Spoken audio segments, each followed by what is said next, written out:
السلام علیکم مینوال امید لرم چې تاسو به ټول روغ جوړ به وئ. عزتمنو شاه د میاوالي کې عزتمنو د خپله د اووه ورځو لور اخر ولې قتل کوله مینوالو ټول حقیقت اخر هم ښکاره شولو. ټول معلومات عزتمن زه تاسو سره په دې ویډیو کې شیر کوم. موږ سره دا ویډیو تر اخره پورې وګورئ چې تاسو ته پوره معلومات در ورسیږي.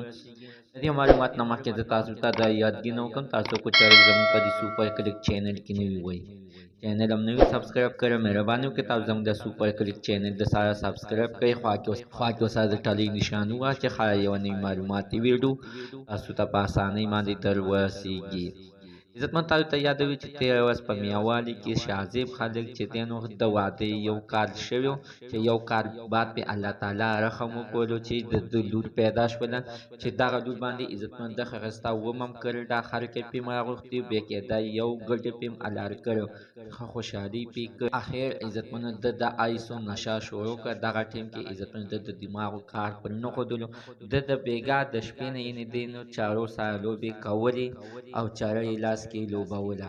اخر عزتمنو د له نور اسم په ګوتو باندې ورنه د په کټ کې عزتمنو دغه لور پرته وه چې تمانچه یې راغستې ده او 15 ډزه یې خپله لور ایښتې ده، چې د هغې نه بعد عزتمنو دا بیا وتښتېدلو چې بیا د قتل پته هم نه لګېده چې دا ماشوم اخر پلار پسې باندې قتل کړه. عزتمنو چې 2 ورځې بعد دا شاه خلک ګرفتار شو، د ځان د بچ کېدلو لپاره بیا یې ویلې چې دا لور زما یعنې ولې پیدا کېدله، زوی مې ولې نه پیدا کېدلو.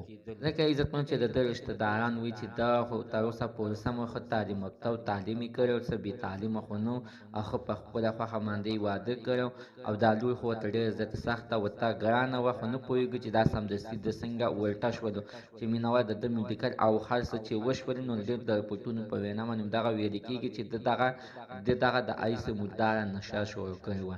الله تعالی دې نو مسلمان د داسې نشونه وساتي، ځکه عزتمن چې دغه مرداره نشه دغه شانتې کورونه تباه کړي چې بیا یې څوک په چل باندې نه پوهېږي. الله تعالی دې نو مسلمان د داسې حادثو نه وساتي. زموږ د سید عزتمن ته نن ورځې معلومات د دې ځای پورې د نوي معلومات دپاره د سره زموږ د سوپر کلیک چینل د سره سبسکرایب کړئ. خوا کې ورسره د ټلۍ نشان ووهئ چې یوه نوې معلوماتي ویډیو تاسو ته په اسانۍ باندې در ورسیږي.